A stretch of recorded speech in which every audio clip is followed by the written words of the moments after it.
emosi sebagai kawan, bukan lawan. Hai, teman-teman. Pernah nggak sih kalian merasa bingung saat emosi muncul tiba-tiba? Nah, kalian tahu nggak sih, apa saja 5 emosi dasar manusia? Marah, sedih, gembira, takut.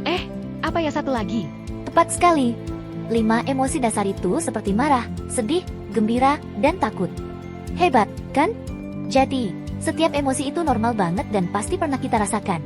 Nah, kali ini kita akan cari tahu tentang emosi. Yuk, kita kenalan lebih jauh. Karena ternyata, emosi itu bisa jadi kawan, bukan lawan. Pertama-tama, apa sih sebenarnya emosi itu? Banyak orang sering bilang, aku lagi emosi nih, yang biasanya identik dengan marah. Tapi sebenarnya, emosi nggak cuma itu, loh. Emosi adalah perasaan yang kita alami setiap hari. Menurut para ahli, emosi itu melibatkan perasaan, pikiran, reaksi tubuh, dan dorongan untuk bertindak. Ada 5 emosi dasar manusia, yaitu marah, sedih, gembira, takut, dan muak.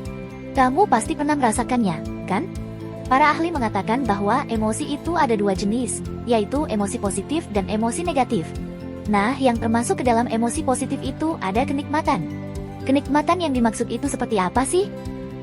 Misalnya, bahagia, puas, dan bangga. Nah, contohnya itu seperti kamu merasa bahagia setelah berhasil menyelesaikan tugas sekolah dengan baik, atau saat mendapatkan kejutan ulang tahun dari teman. Selanjutnya ada cinta. Cinta yang dimaksud itu seperti apa sih? Misalnya, rasa sayang, penerimaan, dan persahabatan. Nah, contohnya itu seperti rasa sayang pada keluarga atau teman dekat yang membuat kamu ingin membantu mereka saat sedang membutuhkan. Kemudian yang termasuk ke dalam emosi negatif itu ada amarah. Amarah yang dimaksud itu seperti apa sih? Misalnya, mulai dari rasa kesal sampai marah besar. Nah, contohnya itu seperti kamu marah saat seseorang menyerobot antrian di depanmu tanpa meminta izin.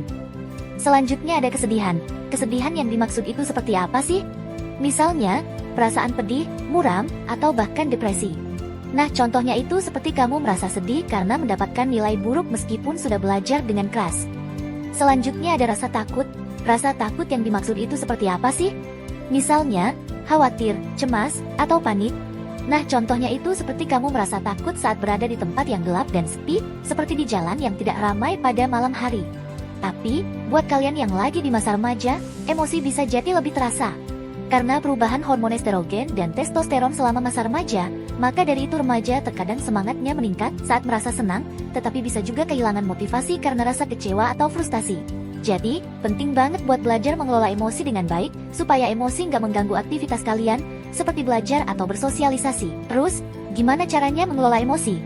Menurut para ahli, ada 5 kemampuan utama yang harus kita latih. Mengenali emosi diri sendiri. Coba sadari perasaan apa yang lagi kamu rasakan dan kenapa itu terjadi. Contohnya, kamu bisa mengungkapkan emosimu melalui journaling emosi. Dengan journaling emosi, kamu bisa menulis tentang perasaan yang dirasakan hari itu. Kedua, mengendalikan emosi. Jangan biarkan emosi berlebihan menguasai kamu. Contohnya yaitu kamu bisa mengendalikan emosimu dengan cara berlatih pernafasan seperti menarik nafas dalam-dalam sebanyak 10 kali sebelum merespons. Ketiga, memotivasi diri sendiri. Ubah emosi jadi semangat positif. Contohnya yaitu kamu bisa mencoba untuk membuat to-do list atau catatan yang berisikan hal apa saja yang akan kamu lakukan dalam satu hari tersebut. Keempat, mengenali emosi orang lain. Ini disebut empati loh. Contohnya yaitu kamu bisa mendengarkan teman dengan baik saat teman curhat tanpa memotong pembicaraannya serta memberikan validasi atas apa yang dialaminya atau dirasakannya. Kelima, membangun hubungan yang baik. Belajar berkomunikasi dengan cara yang positif. Contohnya yaitu kamu bisa selalu menggunakan 3 kalimat penting seperti maaf, tolong, dan terima kasih untuk semua hal yang kamu lakukan. Emosi juga punya dampak besar loh. Kalau nggak dikelola, emosi negatif bisa bikin stres, memengaruhi keputusan, bahkan merusak hubungan sosial. Tapi, kalau dikelola dengan baik, emosi bisa membantu kita berpikir jernih dan menjalani hidup lebih bahagia. Dampak negatif jika emosi tidak dikelola. 1. Kesehatan mental terganggu. Emosi negatif yang tidak terkendali dapat memicu stres kronis, depresi, atau gangguan kecemasan. Kedua, hubungan rusak. Ledakan emosi seperti amarah atau cemburu yang berlebihan bisa merusak hubungan dengan keluarga, teman, atau pasangan. Ketiga, keputusan yang impulsif. Saat emosi menguasai diri, kita cenderung membuat keputusan yang salah atau merugikan diri sendiri dan orang lain. Keempat, dampak fisik. Emosi yang tidak terkendali, seperti kemarahan atau kecemasan, dapat memengaruhi kesehatan fisik, seperti tekanan darah tinggi atau gangguan tidur.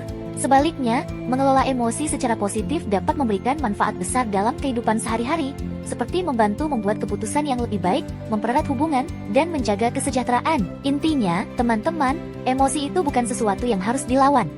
Emosi adalah bagian dari kita, dan kalau dikelola dengan baik, mereka bisa jadi kawan yang membantu kita berkembang. Jadi, mulai sekarang, yuk kenali dan kelola emosi kalian dengan bijak. Kesimpulannya, emosi itu bisa jadi kawan atau lawan, tergantung cara kita mengelolanya.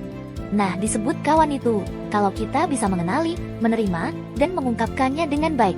Contohnya, bahagia bisa memotivasi kita, lalu takut bisa bikin kita lebih hati-hati, dan kecewa mengajarkan kita belajar dari kesalahan. Tapi, disebut lawan kalau kita malah dikuasai olehnya. Misalnya, marah berlebihan bisa merusak hubungan, lalu takut berlebihan bikin kita nggak berani mencoba, atau memendam emosi terlalu lama bikin stres. Jadi, yuk belajar mengenali dan mengelola emosi biar hidup kita lebih baik dan bahagia. Ingat, emosi itu kawan kita, bukan lawan. Sampai jumpa di materi seru berikutnya.